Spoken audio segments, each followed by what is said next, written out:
बिस्मिल्लाहिर्रहमानिर्रहीम नहमदुहु व नुसल्ली अला रसूलिहिल करीम अम्मा बाद। मुहतरम नाज़रीन किराम, एक साहिबा है अंजा, इनका सवाल है लड़कियों का अलवीना नाम रखना कैसा है। देखिए, जो नाम आपने पूछा है अलवीना, ये गूगल पर अगर आप देखेंगे तो आइन के साथ ये नाम आमतौर पर लिखा होता है अलवीना। गूगल पर अगर आप इसके माना देखेंगे तो इसके माना प्यारा के दे रखें, प्यारा और ख्याल करना, पसंद करना, ये माना अलवीना के गूगल पर दे रखे हैं। लेकिन हमने काफ़ी तलाश किया, तलाश बिस्यार के बावजूद किताबों के अंदर जो हमारे यहाँ की मुतदाविल ज़ुबानें हैं, उर्दू, अरबी, फ़ारसी डिक्शनरियाँ, उनके अंदर कहीं भी तलाश के बावजूद ये लफ्ज़ हमको नहीं मिल पाया है। इसलिए ये नाम मुहम्मल नाम मालूम होता है या बेमाना नाम मालूम होता है, इसलिए ये नाम ना रखा जाए तो ज़्यादा बेहतर है। बहुत से लोग जब हम किसी नाम के ताल्लुक़ से बतलाते हैं कि ये नाम नहीं मिल पाया है, बेमाना नाम है, तो इसके ऊपर एतराज़ भी करते हैं कि आपको कोई नाम मिलता ही नहीं है। जो भी यूनिक नाम आपसे पूछते हैं आप उसको गलत बतला देते हैं।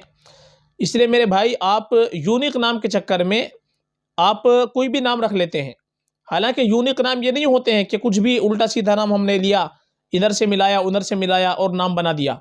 इस तरीक़े का कोई नाम नहीं रखना चाहिए। हम जो नाम बतलाते हैं वो पूरी तहक़ीक़ के साथ बतलाते हैं। किताबों के अंदर देखने के बाद, लुगात वगैरह के अंदर देखने के बाद तब जाके वीडियो बनाई जाती है कि ये नाम किताबों में है या नहीं। और बहुत से नाम ऐसे हैं जो किताब में मौजूद है लेकिन मोतबर किताब वो नहीं है। मसलन बहुत से नाम एक किताब के अंदर आते हैं जो नामों की किताब है, उसके अंदर हमने तलाश किए तो ये जो नाम आजकल रखे जा रहे हैं जिनके माना जन्नत का फूल या अल्लाह का तोहफ़ा, खुदा का तोहफ़ा, ये माना वो उस किताब के अंदर मौजूद है वो नाम, लेकिन वो किताब मोतबर नहीं है। लुगात के एतबार से अगर देखा जाए तो वो कहीं नहीं मिलते वो नाम। इसलिए इस तरीक़े के नाम हमको नहीं रखने चाहिए कि जिनके माना किताबों के अंदर ना हो। गूगल पर आप उसके माना देख लेते हैं, मिल जाते हैं, लेकिन गूगल कोई आलिम नहीं है, कहाँ से उसके माना दिए हैं ये कहीं नहीं लिखा होता है। इसलिए गूगल के भरोसे नाम रखना ये बिल्कुल सही नहीं है।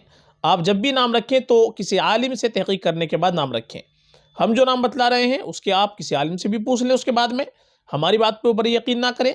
ये नहीं कि हमारी बात को भी आप सही जानें, हमारी बात सुनने के बाद फिर आप इस चीज़ को दूसरे आलिम से तहक़ीक़ करें, जो आपके महल्ले का आलिम हो, मस्जिद के अंदर कोई आलिम हो, उससे इसके बारे में तहक़ीक़ करें कि नाम रख सकते हैं या नहीं रख सकते हैं। सिर्फ गूगल पर भरोसा करके और ये कह देना कि आप कोई मतलब नहीं मालूम है, आप तहक़ीक़ नहीं करते हैं, सही से देखो। हम तहक़ीक़ के बाद ही वीडियो बनाते हैं। इसलिए ये अलवीना नाम, ये अलवुन एक लफ्ज़ आता है, उलुव्वुन, उलुव्वुन के माना तो आते हैं बुलंदी के, तो उलुव्वुन से लफ्ज़ बनेगा, लेकिन अलवीना या अलवीना ये कहीं से कहीं तक मुकम्मल नाम तलाश के बावजूद हमको नहीं मिल पाया है। इसलिए नाम मुनासिब नहीं है। इसके बराबर बेहतर ये है कि आप अच्छा नाम रखें, अच्छे माना वाले नाम रखें, सहाबा के नाम रखें, सहाबियात के नाम रखें, नेक ख़ातिन गुज़री हैं उनके नामों पर नाम रखें। ये हमारे लिए बेहतर होता है, बाइस बरकत भी होता है। बाकी ये नाम मुनासिब नहीं है। फ़क़त वल्लाहु आलम।